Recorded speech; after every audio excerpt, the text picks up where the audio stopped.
Hey. If you haven't seen the first video in this series, the link's in the description. But if you don't have the time, here's a quick recap of what's happened so far in my revamped DCEU. After Superman saves Metropolis from Metallo, he is heralded as a hero, not just for Metropolis, but Earth as a whole. The events of Aquaman and Wonder Woman are the same, except for the references to BVS. My Green Lantern movie establishes Martian Manhunter and the universe and creatures outside of Earth, and Justice League 1 brings together Superman, Batman, who is introduced in this movie, Aquaman, Wonder Woman, Green Lantern, and Martian Manhunter to fight against Brainiac as he comes to take Earth. The reason behind having Batman introduced in this movie is that I believe that everyone at least has a very common understanding of how he operates, and we don't need to have another origin story for him. With all that out of the way, now we're at Phase 2, which kicks off with the solo Batman movie. In this standalone Batman movie, we're going to expand on what we've seen in my Justice League movie. Initially, I wasn't sure if I should have Deathstroke as the villain or the Court of Owls as the main antagonist, but I went with the Court of Owls storyline because we need to see Batman vulnerable and show that he isn't as all-seeing as he is commonly depicted. After that, we can introduce Shazam. It can largely be the same movie that we already have. I mean, it's the best live-action DC movie we have, so I'm not getting rid of it. For those who haven't seen it yet, Shazam is the story of Billy Batson, who, after meeting a dying wizard, gains incredible powers. The only change that I would make is that the Shazam family don't all gain powers near the end. Following that, we'll have our Superman sequel. This is where Superman fights Bizarro. The main point of this movie is to cause distrust between the world and Superman. Even though the public will see the differences between Superman and Bizarro, the fact that it being so similar to Superman is causing so much destruction will cause some people to look at Superman a little sideways. This movie ends with Superman saving the day, but people will be wary as they see Superman as attracting danger and violence. Our next two movies will be a sequel to Wonder Woman and The Flash. Wonder Woman 2 will be about her fighting Cheetah and will lead into the Flash movie because the Flash is the one who inadvertently releases Cheetah from her prison. Honestly, I'm not that familiar with Wonder Woman and her villains, so if you have any ideas, drop them in the comments section below. For our Flash movie, our Flash will be Barry Allen, but it will include Wally West as a small role and references to Jay Garrick. The Flash movie will not be Flashpoint, only because I don't think it'll work in the context of this universe right now. Instead, it'll be an origin story that takes a lot of elements from Barry Allen's DC Rebirth art. In this, we will see a Flash more similar to the one found in Justice League and Justice League Unlimited. And I know that the JLU version of the Flash is actually Wally West, but this is just an adaptation of the source material. It doesn't have to be a one-to-one recreation. Following that will be Hawkman. Now, you may be wondering, why make a movie about Hawkman? Well, this movie relates to the overall theme of this phase, which I'll explain at the end, but I also feel like not enough people know or are interested in Hawkman, and I want to be one of the people to change that. This movie will use Hawkman and Hawkgirl's origins post the Hawkworld event.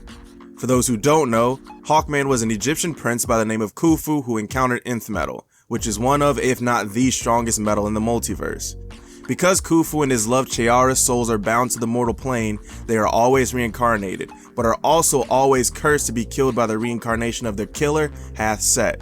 This movie will feature various reincarnations of the characters over time and will end about a generation before our current DCEU so that we can keep the identities of Hawkman and Hawkgirl a secret for now. Now, we have our sequel to Justice League, where the villain is going to be General Zod, who comes to Earth because he also received a beacon from Brainiac's ship, and initially just comes for the city, but once he hears that it was destroyed, Zod attempts to take over Earth and terraform it, similarly to how Man of Steel depicts him. Zod has 5 other Kryptonians with him, and because they are all bred warriors, it takes the full Justice League to beat them.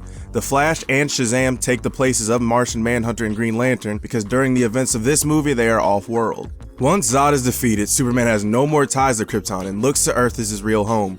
But because Zod is a Kryptonian, more public distrust is being aimed towards Superman. In this movie, we also find out that Batman has been collecting data on the various metahumans and other superpower beings and creating contingency plans in case any of them go rogue. This movie is where we get another end credit scene where we see even more of the new gods, specifically Highfather, speaking with Orion and asking him whether or not he should interfere with the mortals if he knows that their heroes will die without his help. Orion asks, "What do you think will happen?"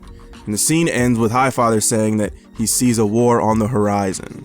To finish out Phase 2, we have our Suicide Squad movie. So, I'll be honest, I haven't seen the Suicide Squad movie from 2016 because I knew it was going to be trash. That's terrible. But I assume Amanda Waller uses the increase in metahuman activity as the reason for why she needs the team. If not, then that's the reason it gets made in my universe. This team will consist of Deadshot, Black Manta, Killer Frost, Captain Boomerang, Solomon Grundy, and Harley Quinn. Don't worry, the Joker will not be a part of this movie. The villain will be Ra's al Ghul as an eco-terrorist that is threatening the US. And that's the end of Phase 2. This phase was focused more on the characters' relationships. Seeing how these characters handle their superpowered and regular relationships is something that I don't think happens enough on screen, especially with characters that have secret identities. For Batman, he sees that he isn't always aware of what's going on around him, and even people that he trusted and that he saw as friends were a part of the Court of Owls. For Superman, he no longer looks at Krypton as his lost home and fully embraces Earth as his home. In Shazam, Billy Batson finally has a family of his own. Wonder Woman doesn't feel as lonely after Justice League and meeting other heroes. The Flash is learning how to juggle being a hero and maintaining his normal life. Hawkman and Hawkgirl's relationship is the most important aspect of their characters, and their reincarnation throughout the years only strengthened that relationship. Finally, for those in Suicide Squad, during the movie we will see that their relationships are the reason that they're brought together to be a part of the Suicide Squad. So let me know what you thought of my Phase 2. If you have any ideas that you think would be really interesting or dope to add to the universe, drop them in the comment section below. Thanks for watching, and make sure you subscribe and hit the notification bell for the final phase of my revamped DCEU.